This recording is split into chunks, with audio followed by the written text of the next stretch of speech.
오늘 하나님이 이 시간에 우리에게 주시는 말씀은 시편 88편 13절에서 14절까지의 말씀입니다. 시편 88편입니다. 13절에서 14절 사이의 말씀입니다.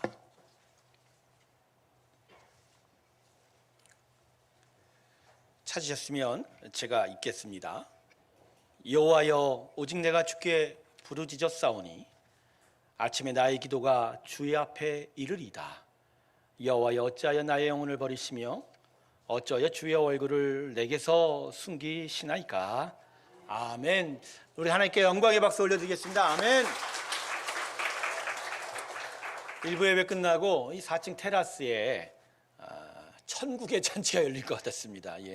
한편에서는 분수가 있고 물고기가 뛰놀고, 또 한편에서는 성도님들이 아름답게 앉아서 귀하게 차도 나누고 담소도 하고, 한편에서는 고기를 굽는데 고기를 굽고 있어요. 중요한 건 거기에 포인트가.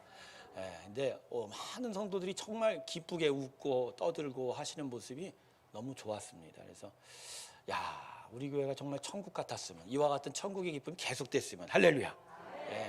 우리 교회는 천국입니다. 할렐루야. 천국을 지향하고 사모하죠. 이 귀한 일들이 여러분 가운데 계속 있길 주님의 이름으로 축원합니다. 오늘 말씀이 선포되어질 때 마음으로 기쁨을 받으세요. 기쁨을 받으시고 하나님을 향하여 더욱더 이 기쁨 계속 허락해달라고 기도하며 나아가는 귀한 믿음의 고백들이 있기를 주님의 이름으로 축원합니다. 기도하겠습니다. 하나님, 저희에게 기쁨을 주시니 감사합니다. 어떤 상황과 조건이 아니라 하나님이 기쁨이십니다. 그것을 오늘 마음에 고백하며 하나님 말씀 앞에 섭니다.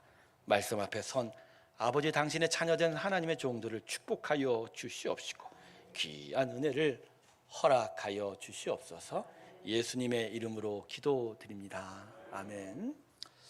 오늘 본문 말씀이 기록된 이 시편 88편은요, 이 150개의 시편 가운데서 가장 어둡고 침울한 시라고 알려져 있습니다.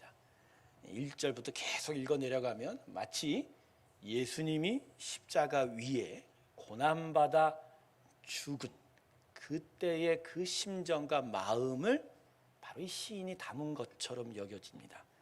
그래서 중세시대 교회에서는 예수님께서 십자가에 달리시던 날인 고난주간의 금요일, 그 성금요일이라고 그러죠. 그날 저녁 예배 때마다 이 시편을 묵상하고 읽었다고 전해지고 있습니다. 이 시를 지은 시인은 매우 고통스럽고 절망적인 상황 속에 있는 것으로 보입니다. 그래서 그 고통을 위하여 하나님께 아주 간절하게 기도하고 있습니다. 그런데 시인이 계속 기도하면서 경험하는 건 하나님의 침묵이었습니다. 움직이지도 아니하시고 아무 말씀도 아니하신 하나님의 침묵인 것이죠. 그래서 오늘 본문이 기록된 시편 88편 어디에도 하나님의 그 어떤 반응도 안 보이고 그분의 움직이심도 전혀 드러나 보이고 있지 않아요. 그래서 우리가 이 시편 88편을 계속 읽으면서 어디서 은혜를 찾고 어디서 믿음을 봐야 할지를 정말 알지 못하는, 그래서 마음 한구석엔 의심만 더 들게 될 것 같다라는 생각도 품게 됩니다. 그래서 시편 88편 어떤 분들은 이거 별로 읽지 않아도 뭐 상관이 없겠다, 그런 생각하시는 분도 참 많아요. 하지만 그럼에도 이 시간에 우리가 오늘의 말씀을 읽어야 하는 것은 하나님의 침묵은 실상은 우리가 생각하는 침묵이 아니기 때문입니다. 하나님의 침묵은 우리의 육체의 두 귀에만 침묵일 뿐이에요. 육체의 두 눈에만 그분의 움직이심이 보이지 않을 뿐이라는 거. 그래서 오늘 본문은 실상은 하나님의 침묵을 이야기하지 않는다는 거예요. 그래서 오늘 본문을 통해서 하나님께서 우리에게 말씀하시고자 하는 건 이거예요. 하나님은 우리 눈에만 보이지 않는다라는 거예요. 우리 눈에만 보이지 않지, 하나님은 반드시 존재하시고 그리고 살아 계시며. 할렐루야. 그게 바로 오늘 본문이 우리에게 말씀하는 겁니다. 본문 14절 한번 보세요. 우리 14절로 같이 한 목소리 읽을까요? 같이 읽습니다. 시작. 여호와여, 어찌하여 나의 영혼을, 어찌하여 주의 얼굴을 내게서. 문자 그대로 이 14절을 읽다 보면 시인은 자신이 하나님을 찾았음에도 자신에게 응답 없으신 하나님을 향하여 하나님이 나를 버리신 건 아닌가라고 하는 그런 의심과 불신을 갖고 있는 것처럼 읽혀져요. 그리고 어쩌면 하나님의 존재와 살아계심도 이 시인은 부정하고 있는 듯한 느낌까지도 받게 됩니다. 그러나 이 14절의 말씀은 그렇지가 않아요. 시인이 믿음이 없어서 의심에 가득 찬 마음으로 불신의 고백을 드리는 본문이 아닙니다. 다만 시인은 자신의 두 눈에 하나님이 보이지 않을 뿐을 얘기하고 있는 거예요. 그래서 보이지 않는 하나님의 움직임 때문에 자신이 마치 버림받았다라는 그런 감정을 토로하고 있는 것이지, 이 시인은 결코 믿음을 버린 고백으로 이 14절을 쓰고 있지는 않아요. 왜냐하면 그 전절인 13절에서 시인은 정말 하나님에 대한 기대와 소망을 고백하고 있기 때문입니다. 자, 우리 13절 전절 우리 다 같이 한번 한 목소리 읽을까요? 시작. 여호와여, 오직 내가 주께 부르짖었사오니 아침에 나의 기도가 주의 앞에 이르리이다. 아침에 나의 기도가 주의 앞에 이르리이다. 아침이 되면 하나님이 나의 기도에 응답하실 것이야. 그 아침이 되면 하나님이 움직이는 역사를 내게 보여주실 것이야. 시인은 여기서 하나님에 대한 소망과 기대를 자신이 여전히 갖고 있음을 지금 이야기하고 있는 거예요. 지금은 시련의 밤을 겪고 있고 그 깊은 고통 가운데서 그 어떤 하나님의 움직임도 눈에 들어오지 아니하고 그저 조용히 계시는 그 하나님을 향하여 내가 의심하는 것 같지만, 그러나 새 아침은 올 것이고 그 새 아침 가운데 하나님은 역사하심으로 내게 찾아올 것이라고 그렇게 믿음을 하나님께 고백하고 있습니다. 할렐루야. 성도 여러분, 우리 하나님이 육체가 아니시죠? 하나님은 영이십니다. 그래서 당연히 사람의 육체의 눈에는 보일 수가 없는 거예요. 하지만 우리 두 눈에만 보이지 않을 뿐 하나님은 지금도 살아계시고 그냥 살아계신 게 아니에요. 지금도 모든 만물과 세상을 다스리고 계십니다. 할렐루야. 다스리고 계십니다. 오늘 아침에 일어나시면서 태양이 저 하늘 중천에 떠 있는 걸 보셨죠? 어젯밤에는 전혀 빛이 없던 하늘이었는데 말입니다. 태양이 동쪽에서 뜨고 오늘 오후가 지나면 저녁이면 어디로 집니까? 저쪽으로 집니다. 잘 아시네요. 바람이 계속 불어옵니다. 오늘 아침엔 바람이 불어서 참 서늘하고 좋았어요. 근데 바람이 어디서 불어서 어디론가 가는지는 몰라도 바람이 지금 움직이고 있다는 건 우리가 알죠. 근데 여러분, 이 태양과 이 바람 가운데 그것을 움직이고 그것을 뜨게 한 것이 누구일까요? 스스로 한 게 아니죠. 하나님께서 움직이신 겁니다. 그런데 여러분, 그 태양과 바람 속에서 하나님을 보실 수 있나요? 우리는 볼 수가 없어요. 그저 우리 눈에는 밝은 빛과 그리고 움직이는 바람의 그 흐름만을 내가 느낄 수 있을 뿐이죠. 하지만 태양을 움직이고 바람을 부신 분은 다른 것이 아니라 우리 하나님 거예요. 즉 우리 육체의 눈에만 보이지 않을 뿐이지 우리는 그걸 알 수 있는 거죠. 시인은 이걸 경험한 겁니다. 하나님의 침묵을 경험하면서 마치 움직이지 아니하시고 조용히 계신 것 같지만 그런데 하나님이 움직인다라는 걸 경험한 거예요. 아마도 이전에 이 시인은 종종 하나님의 응답을 받았던 기억들이 있었나 봅니다. 그렇게 하나님이 뭔가 즉각적으로 움직이시고 뭔가 응답을 하신 일들을 경험했었던 것 같아요. 그래서 마치 자기의 눈에 하나님이 계신 것처럼 생각했었어요. 근데 이번에 당한 이 고난 가운데선 전혀 그걸 느낄 수가 없었던 거예요. 오히려 더 침묵 가운데 계셨던 하나님. 그래서 움직임이 전혀 나타나지 않은 하나님. 자신의 감정과 자신의 두 눈으로는 전혀 볼 수 없는 그 하나님을 향해서 진짜 하나님이 계실까라고 하는 의심조차도 갖고 있었던 시인이었는데, 그런데 보이지 않았지만 보일 수 없었지만 여전히 하나님이 움직이고 그 힘과 뜻이 진행이 되고, 그래서 아침에 나의 기도에 응답하신 하나님을 경험할 수 있게 되었던 거예요.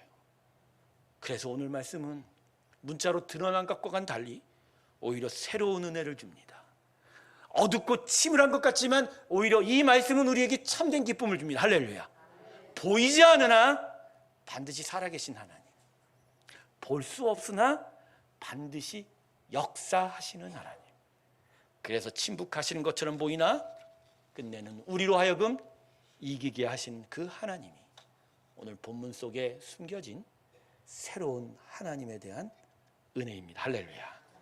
그러므로 성도 여러분, 하나님의 침묵 앞에서 우리는 실망하지 말아야 해요.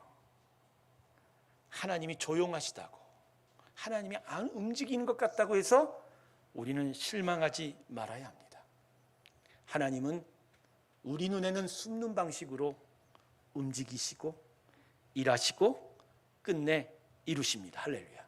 이게 하나님의 일하심의 비밀인 거예요. 하나님은 우리 눈에 잘 나타나지 않으세요. 그러나 일하시고 계세요. 움직이고 계세요. 그리고 그 모든 일들을 만들어 가셔서 끝내 그걸 우리 눈앞에 마지막에 드러내시고 계시는 거예요. 이게 하나님의 역사의 비밀인 거예요. 예수님께서 십자가에 달리셨을 때 얼마나 그 고통 가운데 있으셨습니까? 참을 수 없는 그 고통 가운데 절망하기 직전, 절명하기 직전 예수님이 마지막 남긴 말씀이 무엇이죠? 아람어로 엘리 엘리 라마 사박다니. 무슨 의미예요? 나의 하나님 어찌하여 나를 버리십니까? 오늘 이 14절의 본문하고 똑같아요. 내 영혼을 버리십니까? 근데 그 외에만 이 비명을 외쳤는데도 불구하고 하나님은 움직이지 않은 거예요. 어디선가 거대한 역사가 쳐서 그 밑에 예수님을 죽이려 했던 사람을 벼락을 내리시고 갑자기 예수님이 묶었던 그 결박이 풀어지고 예수님 거기서 황홀한 영광의 모습으로 나타나는 기적이 없었어요. 그냥 죽으셨어요. 죽으셨단 말이에요. 그래서 십자가에 자신의 아들 예수가 죽어갈 때 하나님은 없는 것 같았습니다. 그런데 우리는 알아요. 사흘 후에 어떻게 되셨죠? 예수님이 부활하셨어요. 그건 사람들 눈에 하나님이 드러나지 않았을 뿐이지.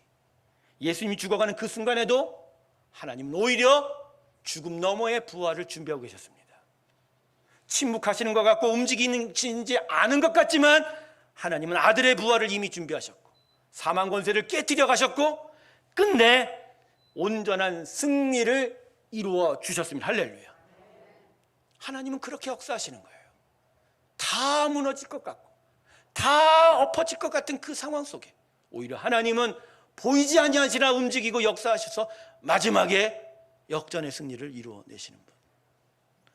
우리들이 겪는 고난도 그렇습니다. 성도들의 시련과 아픔 가운데 저도 인생에 느껴졌던 여러 어려움 속에 마치 겨울나무들이 벌거벗은 채로 서 있는 것 같은 느낌을 받아요. 그래서 그 앙상한 가지만 남은 그 나무들, 어떤 생명의 일도 있을 수가 없을 것 같은 그러한 아주 황망한 그 일들만을 바라볼 수 있죠. 그런데 그 가운데서도 하나님은 역사하고 계시다는 거예요. 하나님은 겨울나무를 방치하시지 아니하십니다. 오히려 그 밑에서 다가오는 봄의 약동함을 준비하고 계신다. 전 이번에 새봄에 은혜를 많이 받았어요. 새벽 예배 때마다 오고 가는 이 창릉천변공원에 그 새싹들이 나타나는 걸 통해서 얼마나 마음에 기쁨이 있었는지요. 겨우 내내 보았던 그 앙상한 가지 안에 작은 새순들이 하나 둘씩 오고 저 멀리 보이는 산에 갑자기 그렇게 뚜렷하진 않지만 연두색빛들이 조금씩 나타나면서 매일매일 그 색깔이 점점 달라지는. 근데 제 마음에 그런 거예요. 어떻게 저 나무에서 저 작은 그 새싹들이 올라올 수 있지? 어떻게 저 새싹들이 저렇게 올라올 수 있지? 저게 도대체 어디서부터 올라온 거지? 근데 제 마음에 하나님 기쁨을 주시더라고요. 저 나무 깊은 뿌리로부터 하나님은 겨우 내내 일하셨던 겁니다. 우리가 정말 아무것도 없어 라고 하는 그 황량한 마음을 가진 그 순간에도 하나님 그 뿌리에서부터 물을 주시고 양분을 지켜주시고 그 나무를 북두어 주셔서 그저 해충도 모아가 주시면서 그 나무가 다시 새봄에 새싹을 피울 수 있는 그 일들을 열심히 준비하고 일하고 계셨다는 거. 그러고 보니 우리 하나님은 겨울에 놀지 않으셨습니다. 계속 움직이셨어요. 계속 일하고 계셨어요.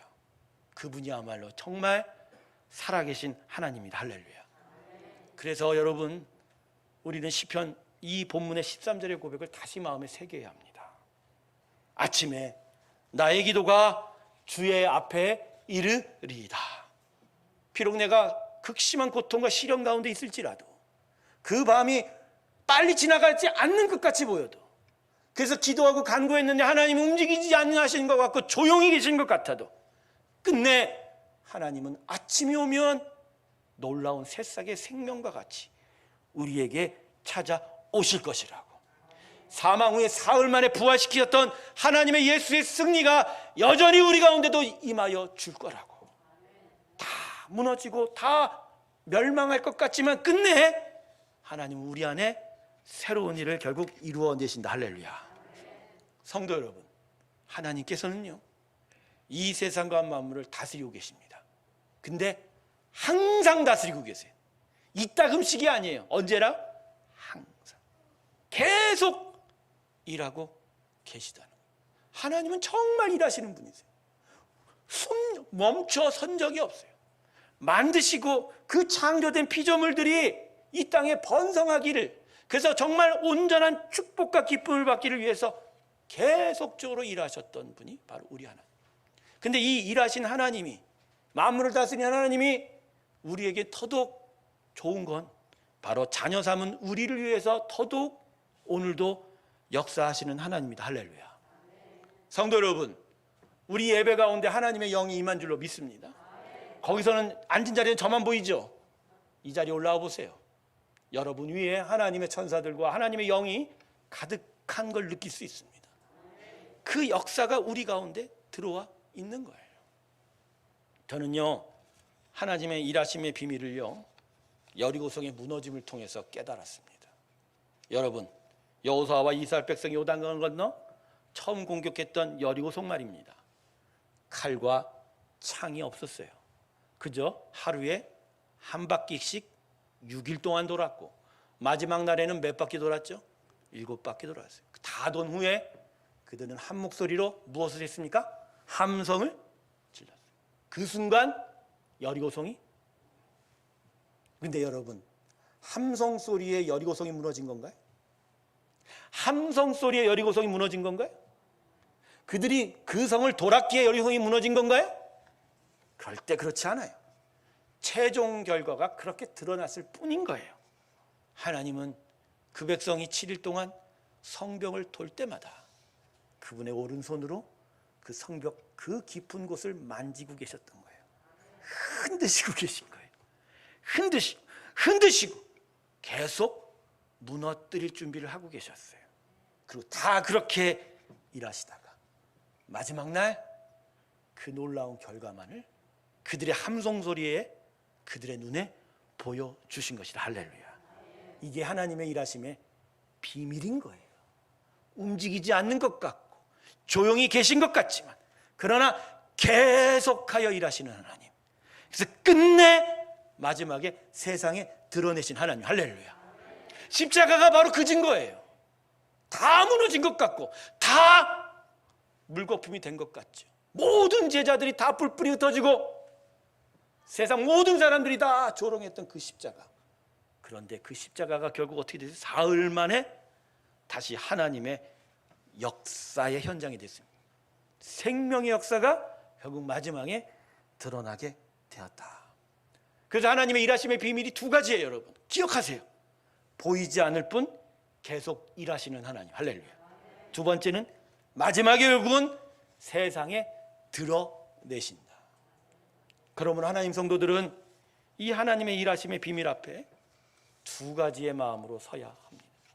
첫 번째는 두 눈이 아닌 심령으로 하나님을 바라봐야 한다는 것. 육체로 보려고 하면 평생 못 봐요.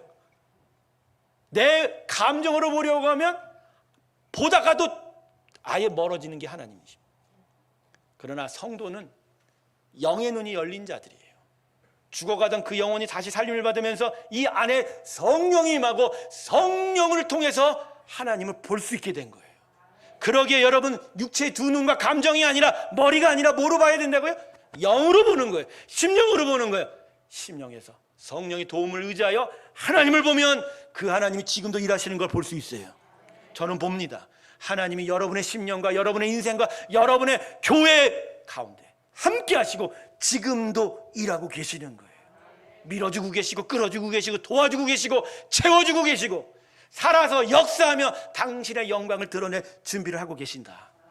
이걸 보는 자가 하나님의 성도들이에요. 그래서 여러분의 삶에 고난과 어려움이 올 때 육체로 보지 마세요. 오히려 눈을 감으세요. 시련이 올 때마다 오히려 두 눈을 감으세요.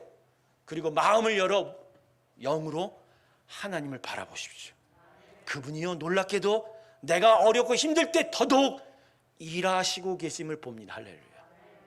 그게 하나님의 역사의 비밀인 거예요. 두 번째, 성도는 마지막까지 기다려야 된다. 할렐루야. 언제까지 기다린다고요? 하나님의 결론은요, 마지막에 드러나요. 그 과정을 보면요, 아무것도 없는 것 같아. 도대체 하나님 살아계시고 하나님의 역사가 있고 능력이 있는지 몰라요. 그런데 하나님은 역전의 역전의 용사세요. 그래서 마지막에 그것을 뒤집어서 그것을 바라보는 자들에게 정말 큰 감동을 통해서 하나님의 위대함을 찬양하게 만드시는 거예요. 그래서 그 모든 과정들은 오히려 숨겨져 있고 보이지 않는 때가 너무너무 많은 거예요. 근데 그럴 때마다 실망하고 낙심하고 좌절하고 의심하고 두려워하고 흔들리고 멀어지고 뒤로 물러나지 마세요. 마지막에 돼야 돼요. 마지막에 돼야 그 모든 것들이 드러나게 됩니다. 그러므로 성도는 마지막까지 참는 거예요. 마지막까지 기다립니다. 끝까지 기다리는 우리 모두가 되길 주님의 이름으로 축원합니다. 여러분, 하나님은요, 사실 과정을 통해서 우리에게 가르쳐 주시는 게 많아요. 드러난 결과로는 하나님을 못 쫓아가요. 오히려 과정에서 숨은 듯하고 보이지 않는 듯하면서 오히려 우리가 그것을 바라보고 그것을 믿고 그것에 대해서 초점을 맞춰갈 때, 그래서 우리로 크게 하고 우리가 잘하게 하고 우리가 정말 커지게 만들면서, 그래서 우리를 이게 온전한 일들을 만들어 주신 경우가 참 많은 거예요. 그래서 여러분, 성도는 끝까지 기다리는 과정 속에서 성장합니다. 그 과정 속에서 믿음을 키워가고 그 믿음으로 열매를 맺어가게 됩니다. 할렐루야. 그러므로 여러분, 끝까지 기다리시길 주님의 이름으로 축원합니다. 자, 두 가지 말씀드렸어요. 하나님의 일하심의 비밀 앞에 성도는 두 눈이 아니라 심령으로 바라보라. 두 번째는 마지막까지 기다려 하나님의 온전한 결론을 경험해야 한다. 말씀을 정리하겠습니다. 하나님의 일하심의 비밀을 마음에 기억하시길 주님의 이름으로 축원합니다. 두 눈으로 자꾸 확인하려 들지 마세요. 하나님은 그런 식으로 오시지 않습니다. 하나님은 오히려 숨어서 역사하세요. 보이지 않는 듯 역사하세요. 그러나 그분은 살아계시고 우리의 눈으로 보면, 우리의 영의 눈으로 보면 움직이고 계시고 지금도 열심히 일하고 계십니다. 이 하나님을 마음에 기다리며 끝까지 기다리고, 그래서 끝내 하나님의 온전하신 그 축복을 경험하게 되는 우리 모두가 되길 주님의 이름으로 축원합니다. 기도하겠습니다. 아버지, 보이지 않는 하나님, 응답 없는 하나님, 움직이지 않으신 것 같아서 그래서 의심하고 두려워하고 그래서 불신하는 우리의 믿음이었습니다. 하지만 오늘 이 시인의 고백을 통해서 아침이 되면 나의 기도가 하나님 앞에 드려질 것이다, 이 고백으로 기대하고 소망한 시인의 믿음을 다시 배웠습니다. 끝까지 기다리는 저희가 되게 하여 주시옵시고, 숨겨졌으나 열심히 움직이시고 일하시는 그 하나님을 신뢰하는 우리가 되게 하여 주시옵시고, 끝내 하나님의 온전한 영광을 경험하는 우리 모두가 되게 하여 주시옵소서. 감사드리며 예수님의 이름으로 기도드립니다. 아멘. 우리 다 같이 545장 찬송 부르면서 주님 앞에 봉헌 드리겠습니다. 우리 힘차게 부를까요? 이 눈에 아무 증거 아니며